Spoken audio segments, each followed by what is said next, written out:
आप सभी को मेरा नमस्कार। बिल आ गए हम फिर से। जी हाँ, हम मिले हैं हैप्पीनेस की एक्टिविटी, हैप्पीनेस उत्सव 2022 के डे 6 को पूरा करने, उस डे 6 की एक्टिविटी को बहुत अच्छे से करना जानने के लिए। तो देखिए, हमने एक बार रिवीजन ज़रूर करनी है। तो डे 1 11 जुलाई को हमने किया था माइंडफुल जार, 12 जुलाई को किया था हमने माइंडफुल लिसनिंग, 13 जुलाई को आपने किया माइंडफुलनेस ऑफ थॉट्स, और 14 जुलाई को हमने किया, जी हाँ, 14 जुलाई को हमने किया आइडेंटिफाइंग इमोशंस।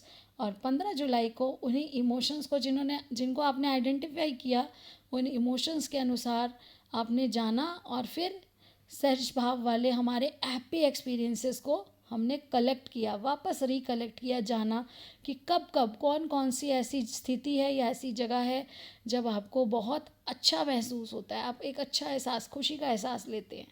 और उसके बाद ये आज हमारा है डे 6, जो इस वीक का सैटरडे यानी कि लास्ट डे है। और इस दिन हम कर रहे हैं माइंडफुलनेस बोर्ड, यानी पूरे वीक में आपने जो किया उसका क्रक्स, उसका पूरा निचोड़, और जो जो हमने एक्टिविटी की उस एक्टिविटी में आपने कौन कौन सी चीज़ें की, कौन कौन से काम करते हैं आप जिन्हें आप माइंडफुली करते हैं। आज हम इसकी एक लिस्ट बनाएंगे, एक बोर्ड पे अपनी उन एक्सप्रेशंस को और उन अनुभवों को चिन्हित करेंगे, अंकित करेंगे। तो देखिए, सबसे पहले क्लास जो है वो 3 से 5 मिनट की माइंडफुल ब्रीदिंग करेंगे। सभी बच्चे 3 से 5 मिनट की जब माइंडफुल ब्रीदिंग करेंगे, उसके बाद A4 साइज शीट आप बांट देंगे बच्चों को।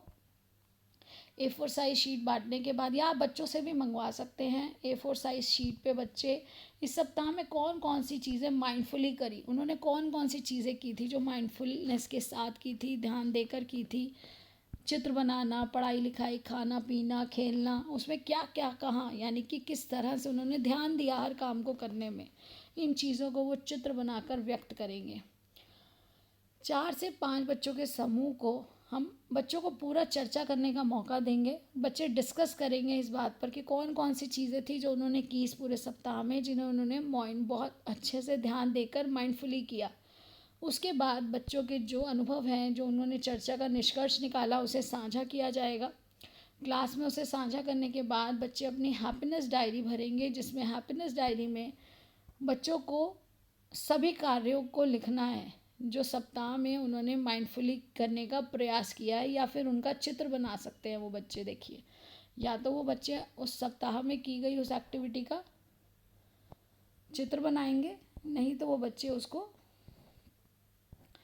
लिख भी सकते हैं।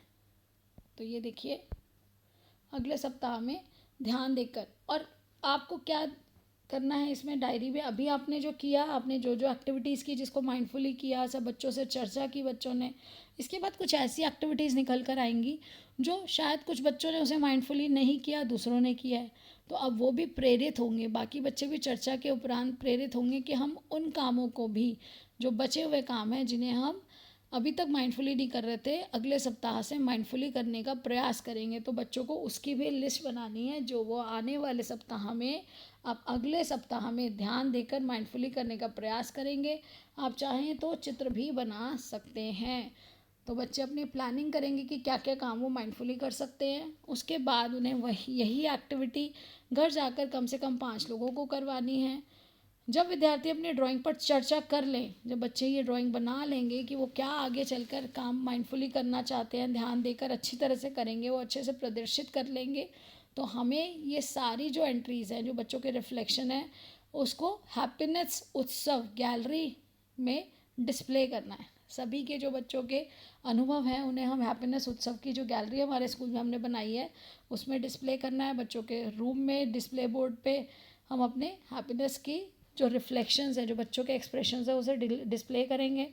बच्चे घर जाकर भी अपने बड़ों से जो ये गतिविधि कराएंगे तो उसमें यही पूछेंगे कि उन्हें कैसा महसूस होता है जब वो माइंडफुलनेस की एक्टिविटी करेंगे, तो उनके बड़ों को कैसा महसूस हुआ माइंडफुलनेस से, और माइंडफुलनेस से कार्य करने में क्या अंतर है, जो माइंडफुलनेस के साथ कार्यों को करके आप करने कैसा महसूस कर रहे हो, और आप और कौन से ऐसे कार्य हैं जो माइंडफुलनेस के साथ करना चाहते हैं।